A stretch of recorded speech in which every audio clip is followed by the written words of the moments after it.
Donald Trump is adding to his electoral vote total. Michigan certified him Monday as the state's winner in the presidential election. The final electoral vote total? Trump 306, Clinton 232.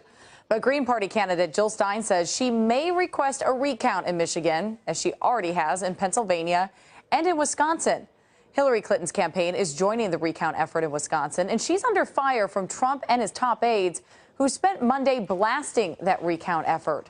Trump said a series of tweets Sunday, writing nothing will change from the recount efforts, and without citing evidence, he suggested that millions of people voted illegally.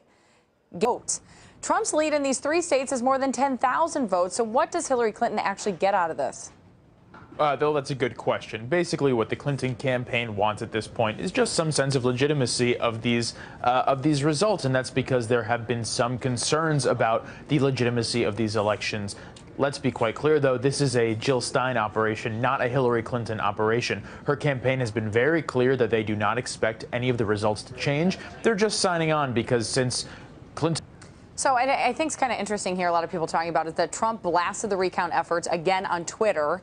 But then he also introduced the possibility that millions of people voted illegally. He seems to have taken this from a conservative website that's part of a lot of conspiracy theories. What do you make about this point?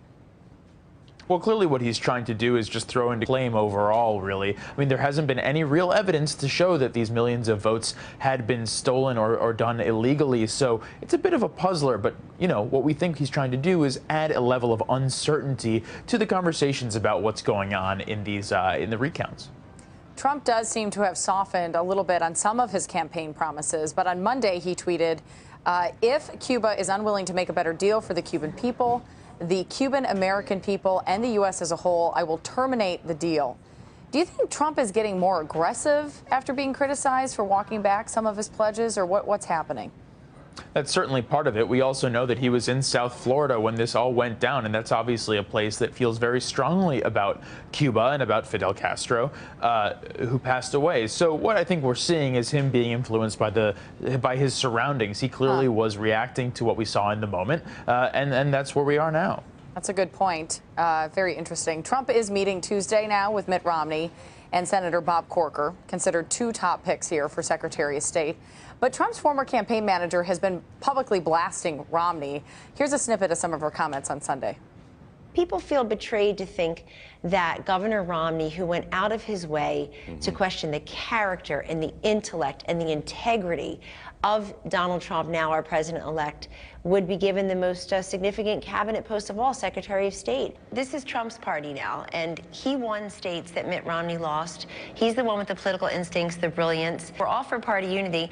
I don't think a cost of admission for party unity has to be the Secretary of State position. There's been a lot of talk of what's maybe going on behind the scenes, but do you think Kellyanne Conway's lobbying her boss, or what's going on?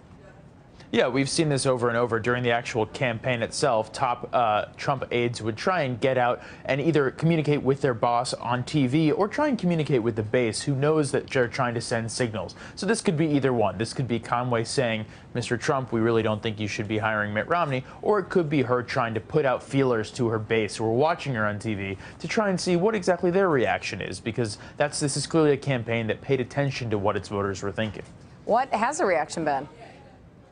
There's been a bit of a mixed bag. A lot of the Republican establishment folks would love to see Mitt Romney in this position, but exactly as Kellyanne Conway said, there's been quite a few people who were tried and true Trump supporters from the beginning who were really leaning towards someone like Rudy Giuliani, someone who was really a Trump loyalist.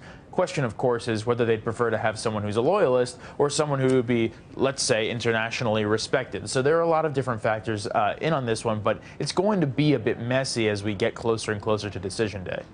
Gabriel De Benedetti, thank you so much for joining us. We appreciate it. Thank you.